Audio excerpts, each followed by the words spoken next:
ኣብ ዘፈር ህዝባዊ መሰረተ ልምዓት ትግራይ $5 ቢልዮን ዕንወት እንክሳራን ከም ዝበጽሐ ኮሚሽን መጽናዕት ጀኖሳይድ ትግራይ ዓላው ገይሩ። እቲ ኮሚሽን ኣብ ጀኖሳይድ ኩናት ትግራይ ዘፈር መሰረተ ልምዓት ዝበጽሐ ዕንወት እንክሳራን መልኪቱን ጋዜጠኛታት መብርሂ ይባላ። ኮሚሽነር ኮሚሽን መጽናዕት ጀኖሳይድ ትግራይ የማነ ዘርአይ ኩናት ካብ ዝጀመረሉ ክሳብ ዋዕሊ ፕሪቶሪያ ዝተፈረመሉ ኣብ ዘሎ ግዜ ኣብ ህዝባዊ መሰረተ ልምዓት ትግራይ $5 ቢልዮን ዕንወት እንክሳራን ከም ዝበጽሐ ገሊጹ። እቲ ዕንወት ኣብ ማይን ጽሬትን መንገድን መጓዓዝያን ቤት መዛጋጃ ኢነርጂ መብራህትን ሚዲያን ቴሌኮሙኒኬሽንን ዘጠቃለለ ኢሎላ። ኣብ ዘፈር ህዝባዊ መሰረተ ልምዓት ትግራይ $2.3 ቢልዮን ዕንወት እንትኸውን $2.7 ቢልዮን ድማ ክሳራ እዩ በጽሑ ኢሎላ። ኣብ ማይን ጽሬትን ዝበጽሐ ዕንወት እቲ ዝለዓለ እዩ ዝበለ ኮሚሽነር የማነ $1.8 ቢልዮን ከም ዝኾነ ረድዮም። ላዕሊ 3.6 ሚልዮን ህዝቢ ድማ ንስእነት ጸገም ማይ ክሳጣሕ ተገይሩ ኢሉ ኣብ መንገድን መጓዓዝያን $1.5 ቢልዮን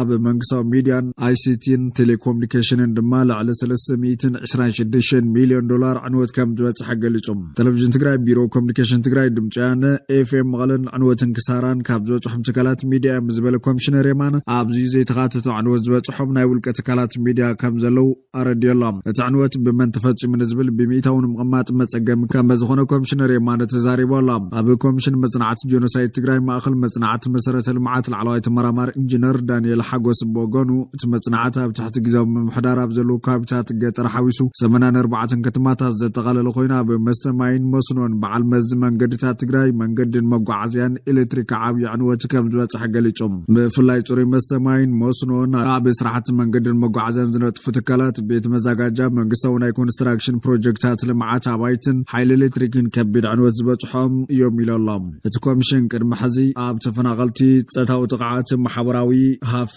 ተፈጥሮን ማሕበረ ኢኮኖሚን መሰረት ዝገበረ መጽናዕቲ ዕላው ምግባር ይዝከር እዩ። እዚ ከም ዘሎ ኮይኑ ውድብ ጥዕና ዓለም ኣብ ደቡብ ኢትዮጵያ ንዘጋጥም ሕማም ክትትል ዝውዕል $300,000 በጀት ለቂቖም። ኣብ ደቡብ ኢትዮጵያ ከተማ ጅንካ 8 ሰባት ብሕማም ሆሞራጂክ ፌቨር ምጥርጣሮም ስዒቡ ውድብ ጥዕና ዓለም ናይ $300,000 ህጹጽ ምላሽ ከም ዝሃበ ተገሊጾም። ውድብ ጥዕና ዓለም ካብ ገንዘብ ሓገዝ ብተወሳኺ ኪላታት ሕክምና መድሓኒታትን መከላኸሊ መሳርሕታትን ናብቲ ሕማም ዘጋጥመሉ ከባቢ ኣዋፊሩ ከም ዘሎ ዋና ዳይሬክተር እቲ ትካል ዶክተር ቴድሮስ ኣድሓኖም ኣረጋጊጾም። ሰብ መዚ ጥዕና ኢትዮጵያ ነቲ ዘጋጠመ ኩነታት ብቕልጡፍ ክቃላሕ ምግባሮም ዘመጎሱ ዶክተር ቴድሮስ ነቲ ሕማም ንምብዳህ ምስ ሚኒስትር ጥዕና ኢትዮጵያን ካልኦት ኣካላት ጥዕናን ብቕርበት እናሰርሑ ምዃኖም ኣፍሊጦም። ብሰንኪ ዝተጠርጠረ ሕማም ንክልተ ሰብ ሞያ ጥዕና ሓዊሱ 6 ሰባት ከም ዝሞቱ ቢቢሲ ንሜዲካል ዳይሬክተር ሓፈሻዊ ሆስፒታል ጅንካ ብምጽራሕ ምጽብጻቡ ይዝከር እዩ።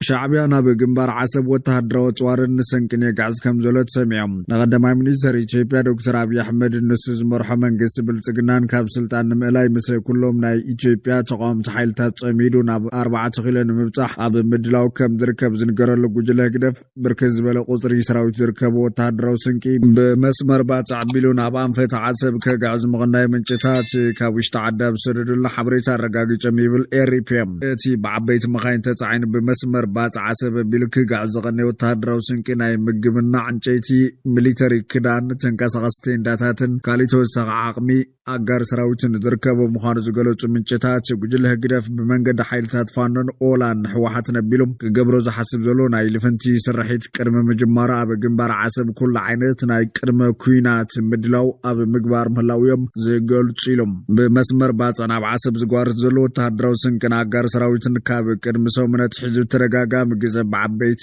በጣሓት ተጻዒኑ ክሓልፍ ይረአ ምህላው ካብ ህዝቢ ተኻቢ ከም ዘረጋገጹ ዝገለጹ ምንጭታት ጉጅለ ህግደፍ መንግስቲ ብልጽግና ዝገብሮ ወተሃደራዊ ቅልስ ንክልል ዓፋር ዓውደ ግንባር ዝቕይር ኩነታት ክፍጠር እዩ ዝብል እምነት ስለዘሎ ዝበዝሕ ሓይሊ በዚ ግንባር እዚ ከዳሉ ከም ዝኽእልዮም ግምታቶም ዘቐምጦም። መንግስቲ ብልጽግና ንዝሓቱ ዘሎ ናይ ሽምግልና ዝርርብ ብምንጻግ ጉዳይ ኤርትራ ኢትዮጵያን ብናይ ሰዓርን ተሰዓርን ጉዳይ ዝፍታሕ ኣብ ዝብል መርገጽ ዝርከብ ጉጅለ ህግደፍ ምስ መንግስቲ ኢትዮጵያ ተፈጢሩ ዘሎ ሽግር ብወተሃደራዊ ስጉምትን ምፍትሑ አብይ አሕመድ ካብ ስልጣን ዝውገደሉ ስትራቴጂ ከም ዝሓንጸጸ ብድፍረት ኣብ ማሕበራዊ መራኸብታት ኣብ ምዝራብ ምጽንሑ ዝፍለጥ ኮይኖም ኩነታት ክልቲኦም ሓይልታት ካብ ናይ ቃላት ኩናት ሰጊሩ ኣብ ባይታን ተበጽሑ ልክዕ ከምታ ኣብ ኩናት ትግራይ ዝገበሮ 44 ክፍለ ሰራዊት ኤርትራ ብሰለስተ ግንባራት ተኽቲቱ ስልጣን አብይ አሕመድ ብሙሉእ ኩናት ንምሕጻሩ ኣብ ከቢድ ምድላው ምህላው እዮም ዝገልጹም። ብዘይካ ናይ ፖለቲካ ሱራት ኣብ ትሕቲ መሓይሩ ጸንሑ ዜጋታት ብምፍታሕ ኣብ ኣሃዱታት ተሓዊሶም ናብ ንጡፍ ተሳትፎን ወተሃደራዊ ተዓሊምን ከኣቱ ገይሩ ዘሎ ጉጅለ ህግደፍ ምፍጣጥ ሓይልታት ትግራይን